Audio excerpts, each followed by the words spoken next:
Hello student, प्रायिकता को आगे बढ़ाते हुए हम आज क्वेश्चन नंबर 9 ले रहे हैं। मैंने इससे पहले आपको क्वेश्चन नंबर 8 तक बहुत ही अच्छी तरीके से समझा दिया था। अगर आप वो वीडियो नहीं देखे हैं तो यहाँ पर लिंक आ रही है, आप यहाँ पर जाके पहले फर्स्ट वाले वीडियो ज़रूर देखें, तब आपको ये वीडियो बेहतर समझ में आएगा। तो चलिए स्टार्ट करते हैं क्वेश्चन नंबर 9 और आपका स्वागत है आपके अपने यूट्यूब चैनल गुरु ज्ञान में। चलिए स्टार्ट करते हैं। तो क्वेश्चन नंबर 9 आपको यहाँ ऊपर डिस्प्ले हो रहा है, लिखा हुआ है कि पासे के एक बार फेंकने पर ऊपर 5 बिंदु आने की प्रायिकता। तो पासा क्या होता है? लूडो का पासा, जिसमें 1 से 6 तक अंक लिखे होते हैं, उस पासे की बात यहाँ पर हो रही है। तो पासा मतलब अपना लूडो वाला पासा, जिसपे 1 2 3 4 5 6 लिखा होता है। आप समझ गए होंगे। और अगर आप नहीं जानते किस पासे की बात कर रहे हैं तो यहाँ पर शो हो रहा है, इस पासे की बात मैं यहाँ पर कर रहा हूँ। तो इसमें 6 तक अंक होते हैं। अब प्रायिकता किसकी निकालनी है कि पासा जो था उसको एक बार फेंका गया है तो ऊपर 5 बिंदु आने की क्या प्रायिकता है। तो इससे पहले वाले वीडियो में मैंने आपको फार्मूला बताया था, जो यहाँ पर लिखा हुआ है कि प्रायिकता बराबर होता है अनुकूल परिणाम बटे कुल परिणाम, अनुकूल परिणाम बटे कुल परिणाम। अब आपको ये फार्मूला रट गया होगा, है ना, क्योंकि इतनी बार मैंने बताया है। तो चलिए देखते हैं कि एक पासे को अगर हम एक बार फेंकेंगे तो ऊपर 5 बिंदु आने की प्रायिकता क्या होगी। तो देखिए, जो पासा होता है तो पासा में कुल परिणाम कितने हो जाएंगे? पासा में कुल परिणाम कितना होता है? 6 होता है। अब 6 क्यों होता है? क्योंकि 1 से 6 तक संख्याएं लिखी होती है ना, ऐसे कि 1 2 3 4 5 6, तो 1 से 6 तक संख्याएं लिखी होती हैं, इसलिए कुल परिणाम जो पासे का होगा वो कितना होगा? 6। अब ऊपर 5 बिंदु आने की प्रायिकता, तो 5 पासे में कितनी बार लिखा होता है, ये नहीं कि आप उस पर अनुकूल परिणाम पर 5 लिख देंगे, 5 नहीं लिखना है, 5 पासे में कितनी बार होता है। अगर पूछता कि ऊपर 2 अंक आने की प्रायिकता बताइए तो आप 2 देखेंगे कि पासे में 2 कितनी बार होता है। यानी कि सभी संख्या देखिए एक एक बार होती है ना, एक एक बार होता है, 2 भी एक बार होता है, 3 एक बार होता है, 4 5 6 ये सब क्या होता है? एक बार होता है। तो क्वेश्चन कह रहा है कि ऊपर 5 अंक आने की प्रायिकता, तो यहाँ पर 5 कितनी बार लिखा होता है? एक बार लिखा होता है। तो इसका मतलब हमारे पास जो अनुकूल परिणाम हो जाएंगे वो कितने हो जाएंगे? अनुकूल परिणाम ऊपर 5 आने के प्रायिकता पूछ रहा है ना, 5 अंक आने की प्रायिकता। तो 5 अंक आने की जो प्रायिकता होगी वो अनुकूल परिणाम हो जाएगा, वो कितना हो जाएगा? 1 हो जाएगा, क्योंकि पासे में 5 एक बार होता है। तो हमारा जो आंसर हो जाएगा वो कितना हो जाएगा? 1/6। कितना हो जाएगा? 1/6। क्वेश्चन नंबर 9 था आपका। तो फिर से समझ लीजिए, एक पासा था, एक पासे को एक बार फेंका गया, पूछ रहा था कि ऊपर 5 अंक आने की प्रायिकता बताइए। तो 5 पासे में एक बार होता है, इसलिए मैंने ऊपर 1 लिखा, और टोटल जो होता है कुल परिणाम पासे में वो 1 से 6 तक संख्याएं होती हैं, इसलिए 6 होता है। तो आंसर हो गया 1/6। चलिए अब हम देखते हैं अपना अगला क्वेश्चन, क्वेश्चन नंबर 10। अगला क्वेश्चन यहाँ पर डिस्प्ले हो रहा है, लिखा है एक घटना के अनुकूल संयोगानुपात है 3:5, तो उसके घटना की प्रायिकता बताइए। मतलब एक घटना है जिसके अनुकूल संयोगानुपात है 3:5 हो, तो उसके घटना की प्रायिकता बताओ। मतलब यहाँ पे लिखा है कि उस घटना की प्रायिकता बताओ। तो जब अनुकूल संयोगानुपात आपके दिए होते हैं, आप इनको जोड़ लेंगे। अनुकूल संयोगानुपात जो दिया है उसको जोड़ लेंगे, वो आपके हो जाएंगे कुल परिणाम। अनुकूल संयोगानुपात जो आपका दिया है, कितना दिया है क्वेश्चन में? 3:5, 3:5 दिया हुआ है। तो अनुकूल संयोगानुपात जो दिया होता है उसको आप जोड़ लेंगे तो आपको मिल जाएंगे कुल परिणाम। क्या मिल जाएंगे? कुल परिणाम। तो कुल परिणाम कितना हो जाएगा? 3 + 5 हो जाएगा 8। 3 + 5 कितना हो जाएगा? 8। अब क्वेश्चन में हमको क्या कहा जा रहा है कि उसके घटना की प्रायिकता बताइए। तो अनुकूल संयोगानुपात जब दिए होंगे तो आपको पहला वाला अंक ऊपर रख देना है। ये जो पहला वाला अंक है ये ऊपर रख देना है फार्मूले में। तो प्रायिकता बराबर अनुकूल परिणाम हमारा कितना हो जाएगा? 3 हो जाएगा, और टोटल कितना है? 8। तो ये हो जाएगा आंसर 3/8। क्योंकि यहाँ पर अनुकूल संयोगानुपात जब दिया होगा तो आपका कुल परिणाम होगा, आप इनको जोड़ लेंगे। तो 3 + 5 8 हो गया, तो ये हो गया कुल परिणाम 8, और आपको जब भी अनुकूल संयोगानुपात दिया होगा तो आप पहला वाला जो अंक होगा वो ऊपर रखेंगे, और यहीं पर अगर प्रतिकूल संयोगानुपात दिया हो, प्रतिकूल संयोगानुपात जब दिया होगा तब आप दूसरा वाला अंक ऊपर रखेंगे और टोटल नीचे रखेंगे, तो ऐसे प्रतिकूल निकल आएगा। हमको निकालना था अनुकूल, इसलिए पहला वाला अंक ऊपर रखेंगे और टोटल 8 नीचे रखेंगे। ये आपका था क्वेश्चन नंबर 9 जो हल हो चुका है, आप इसको नोट कर लेना अच्छी तरीके से। चलिए अब हम लेते हैं अगला क्वेश्चन यहाँ पर डिस्प्ले हो रहा है। क्वेश्चन नंबर 11 लिखा है, एक थैले में 5 लाल गेंद और कुछ नीली गेंदें हैं। 5 लाल गेंदें हैं और कुछ नीली गेंदें हैं। नीली गेंदें हमको नहीं पता है कितनी है, ठीक है, तो चलिए साथ में लिख देते हैं हम। तो थैले में लाल गेंद, लाल, ये क्वेश्चन नंबर कितना है 11, क्वेश्चन नंबर 11 है ये। तो लाल गेंद कितनी है, लाल गेंद हमारे पास क्वेश्चन में दिया है कि 5 हैं और कुछ नीली गेंदें हैं। यहाँ पर नीली गेंदों की संख्या नहीं बताई गई है, कहा गया है कुछ नीली गेंदें हैं, तो हम मान लेंगे, माना नीली गेंदें कितनी है, x हैं, ठीक है। लाल गेंदें दिया था 5 हैं, नीली गेंदें जो है वो कितनी है नहीं दिया था, कुछ कह रहा था, तो हमने मान लिया x। आगे पढ़ते हैं। इस थैले में से नीली गेंद निकालने की प्रायिकता जो है वो लाल गेंद निकालने की प्रायिकता की दोगुनी है, तो नीली गेंदों की संख्या बताइए। ये बताना है कि नीली गेंदों की संख्या जो हमने माना है ना ये, तो ये बताना है कि नीली गेंद थैले में कितनी है। तो प्रश्नानुसार हम इस क्वेश्चन को सॉल्व करेंगे, प्रश्नानुसार यानी कि जो प्रश्न कह रहा है उस हिसाब से काम करेंगे। तो देखिए प्रश्न कह रहा है कि पहले तो हम इस थैले में से नीली गेंद निकालने की प्रायिकता, तो इस थैले से हम नीली गेंद निकालने की प्रायिकता पहले हम निकालेंगे। तो नीली गेंद निकालने की प्रायिकता मैंने आपको बताया था, नीली गेंद कह रहा है तो नीली गेंद कितनी है हमारे पास x, तो हम x ऊपर रख देंगे। क्लियर।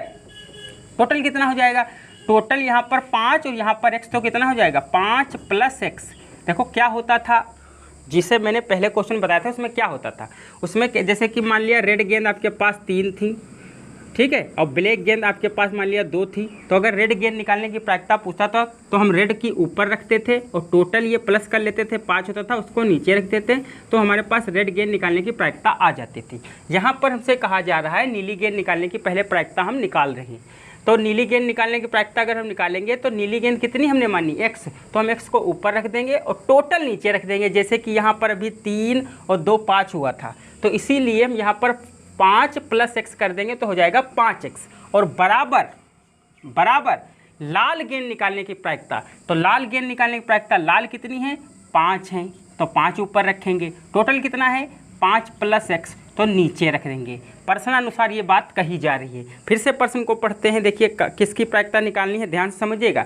यदि इस थैले में से नीली गेंद निकालने की प्रायिकता, यदि इस थैले में से नीली गेंद निकालने की प्रायिकता लाल गेंद निकालने की प्रायिकता की दोगुनी हो, तो ये है नीली गेंद निकालने की प्रायिकता और ये है लाल गेंद निकालने की प्रायिकता, तो कह रहा है लाल गेंद निकालने की प्रायिकता दोगुनी हो, तो बताइए नीली गेंदें कितनी है। तो दोगुनी कह रहा है, दोगुनी का मतलब होता है 2 से गुणा, दोगुनी का मतलब क्या होता है 2 से गुना कर दो, गुणा का मतलब गुना, गुणा का मतलब गुना, तो हम क्या करेंगे, यहाँ पर कह रहा था 2 गुना, तो हमने क्या किया 2 से गुणा कर दिया। ओके, अब हम आराम से x की वैल्यू निकाल सकते हैं और जो x की वैल्यू आएगी वही होगी नीली गेंदों की संख्या। तो देखिए कैसे काटेंगे, ये जो नीचे हर है हमारे पास वो बराबर है तो ये कट जाएगा, कट गया, ये कितना बचा ऊपर x, यहाँ पर कितना 5 दूना 10, तो हमारे थैले में नीली गेंदों की संख्या कितनी आ गई 10, क्योंकि मैंने नीली गेंद कितनी मानी थी x मानी थी,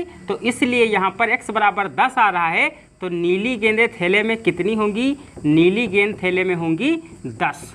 ठीक है, और अगर आपको क्वेश्चन समझ में नहीं आया है या कोई दिक्कत है तो कमेंट में ज़रूर हमको बताइए, उसमें टाइप कीजिए कि मुझको ये वाला क्वेश्चन समझ में नहीं आया, आपको 11वां 12वां जो भी क्वेश्चन समझ में नहीं आता है तो आप कमेंट करके बता दीजिएगा, तो हम आपको ये क्वेश्चन फिर से बता देंगे। ओके, तो चलिए लेते हैं हम नेक्स्ट क्वेश्चन। क्वेश्चन नंबर 12 यहाँ पर आपको डिस्प्ले हो रहा है। क्या लिखा हुआ है कि संयोग के एक खेल में एक तीर को घुमाया जाता है, संयोग के खेल में एक तीर को घुमाया जाता है। ये क्या मामला है, मामला ये है कि मेला ठेला में एक ऐसी क्या होती है, वॉच होती है, जैसे यहाँ पर वॉच बनी हुई है ऐसी एक वॉच होती है, इस वॉच को घुमाया जाता है और उसमें ये जो एक सुई लगी होती है, वो सुई अपनी जगह पे स्थिर रहती है, मतलब रुकी हुई रहती है, और घड़ी को इसे घुमा दिया जाता है तो उस पर घड़ी पे नंबर पड़े होते हैं। वो नंबर पे जिस नंबर पे ये सुई रुकती है तो वो विनर हो जाता है, अर्थात खेल में जीत जाता है। तो कुछ ऐसा ही है और इसको कहा गया संयोग का खेल, तुक्का का खेल। ठीक, तो संयोग के एक खेल में एक तीर को घुमाया जाता है जो विश्राम में आने के बाद संख्या 1 2 3 4 5 6 7 8 पर रुक सकता है, यानी रुकता है, में से किसी एक संख्या को इंगित करता है, यानी कि 100 करती है। वो वॉच जो है वो 5 को 100 कर सकती है, 6 को 7 को 8 को ऐसे 100 कर सकती है, जैसा कि आकृति में दिखाया गया है। यदि ये सभी परिणाम सांप्रदायिक हों तो इसकी क्या प्रायिकता है कि तीर इंगित करेगा। नीचे 4 क्वेश्चन है, ध्यान से समझना। तो जो ये वॉच बनी हुई है, हम यहाँ पर वॉच बना देते हैं। सबसे पहले जो ये वॉच बनी हुई है इसमें 8 नंबर लिखे हुए हैं। कितने नंबर? 8 नंबर मैं यहाँ पर लिख रहा हूँ। देखिए यहाँ पड़ा हुआ है 1, फिर 2, 3, 4, 5, 6, 7, 8 और इसमें एक एरो लगा हुआ है, ऐसे ही है ना। यहाँ पर ऐसे एक मान लिया एरो लगा हुआ है और ये एरो इंगित करता है। इंगित करता है मतलब किसी भी एक नंबर को 100 करता है। तो पहली संख्या है 8 को इंगित करेगा। तो 8 को इंगित करने की प्रायिकता कितनी होगी? 8 को इंगित करने की प्रायिकता, इंगित करने की प्रायिकता। तो 8 को इंगित करने की प्रायिकता कैसे निकालेंगे? फार्मूला आपके सामने है, कुल परिणाम। कुल परिणाम कितना है? तो हम नीचे लिखेंगे कुल परिणाम। इस घड़ी में कितने नंबर हैं? 8 नंबर हैं। 1 2 3 4 5 6 7 8, तो 8 नंबर हैं, तो 8 नंबर यहाँ पर लिख लेंगे। अब यहाँ पर कह रहा है कि 8 को इंगित करेगा, मतलब वो सुई 8 नंबर पर रुकेगी। तो इस घड़ी में 8 कितनी बार है? इस घड़ी में 8 कितनी बार बना हुआ है? 1 बार बना हुआ है। तो ऊपर रखेंगे 1 और नीचे रखेंगे टोटल परिणाम, यानी कि अनुकूल परिणाम हो जाएगा 1 और कुल परिणाम हो जाएगा 8। 8 को इंगित करेगा मतलब इस घड़ी में 8 कितनी बार है? 1 बार है। तो अनुकूल परिणाम हो जाएगा 1 ऊपर रखेंगे और कुल परिणाम है 8, तो 8 नीचे रखेंगे। पहला क्वेश्चन सॉल्व। और इसमें जो नीचे दिया हुआ है दूसरा क्वेश्चन, वो लिखा है एक विषम संख्या को इंगित करेगा। तो विषम संख्या की प्रायिकता, विषम संख्या कौन सी होती है? फुटकर, फुट जोड़ा खेले हो ना, तो फुटकर संख्या विषम होती हैं, जैसे कि 3 हो गई, 5 हो गई, 7 हो गई, ये सब विषम संख्याएं कही जाती हैं। तो विषम संख्या की प्रायिकता, विषम संख्या की प्रायिकता 60 में लिख रहे हैं। विषम संख्या की प्रायिकता, तो कुल नंबर कितने हैं? 8, तो नीचे रहेंगे। अब बताइए इसमें विषम कौन कौन से हैं वो जोड़ लीजिए। तो विषम 1 है, उसके बाद 3 है, उसके बाद 5 है, उसके बाद 7 है। तो इसमें टोटल विषम कितनी है? 4 हैं। देखिए 1, ये तो जोड़ा है यानी ये सम है, तो ये 1, ये 2, ये 3 और ये 4। तो अनुकूल परिणाम 4 और टोटल परिणाम 8। भाग कर दीजिए तो हो जाएगा 1/2, क्योंकि 4 1 कम 4, 4 दूना 8। तो कह रहा था विषम संख्या की प्रायिकता, तो विषम संख्या इसमें 4 थी, तो अनुकूल परिणाम 4 हो गया और टोटल नीचे 8, क्योंकि कुल परिणाम 8। अगला क्वेश्चन देखते हैं। इसी का तीसरा क्वेश्चन कह रहा है, तीसरा क्वेश्चन कह रहा है कि 2 से बड़ी संख्या की प्रायिकता।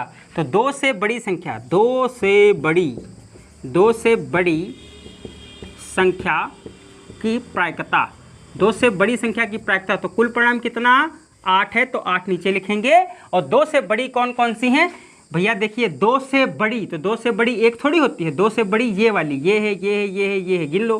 तो 1 2 3 4 5 6, तो इसका मतलब अनुकूल परिणाम 6 और कुल परिणाम वाच में कितने नंबर हैं? 8। तो इसको काट देंगे 2 से, 2 3 6, तो चक्कू 8। तो आंसर आ गया हमारे पास 3/4, 3/4। उसके बाद आपका एक क्वेश्चन बचा है, क्वेश्चन नंबर 4। 9 से छोटी संख्या को इंगित करेगा। 9 से छोटी संख्या को इंगित करेगा। तो 9 से छोटी संख्याएं कितनी हैं? 9 से छोटी संख्याएं सारी हैं। 9 से छोटी संख्याएं सारी हैं। तो क्वेश्चन नंबर 4 यहाँ पर देख लेते हैं। ठीक है, 9 से छोटी संख्या की प्रायिकता, 9 से छोटी संख्या की प्रायिकता। तो 9 से छोटी संख्या कितनी है? इसमें सभी हैं 9 से छोटी ना, 9 है ना, तो 9 से सभी छोटी हैं। तो कितनी है? 8। अब बटे कुल परिणाम 8, तो काट देंगे तो कितना आंसर आ जाएगा? 1, क्योंकि 8 8 कट जाएगा। ओके, तो 9 से छोटी सभी संख्याएं थी, तो इसलिए हमने अनुकूल परिणाम कितना है हमारे पास? 8 और कुल परिणाम कितना है? वो तो हर बार 8 ही रहेगा। तो 8/8 कट जाएगा, तो एक आंसर आ जाएगा। आप इसको नोट कर लीजिए। अगर आपको कोई भी क्वेश्चन समझने में दिक्कत हो रही है तो आप कमेंट करके बता सकते हैं, या फिर इस व्हाट्सएप नंबर पे आप मैसेज कर सकते हैं। जैसे ही आप इस पर मैसेज करेंगे तुरंत आपको वो क्वेश्चन उसमें सॉल्यूशन विद सॉल्यूशन वो क्वेश्चन आपको बता दिया जाएगा, तो कोई दिक्कत वाली बात नहीं है। चलिए मिलेंगे अगली वीडियो में एक नई ऊर्जा नई एनर्जी के साथ। वीडियो को शेयर करना बिल्कुल मत भूलिएगा, लाइक करना मत भूलें, लाइक करें शेयर करें ताकि घर घर शिक्षा पहुंच सके। मिलते हैं अगली वीडियो में, तब तक के लिए जय हिंद जय भारत।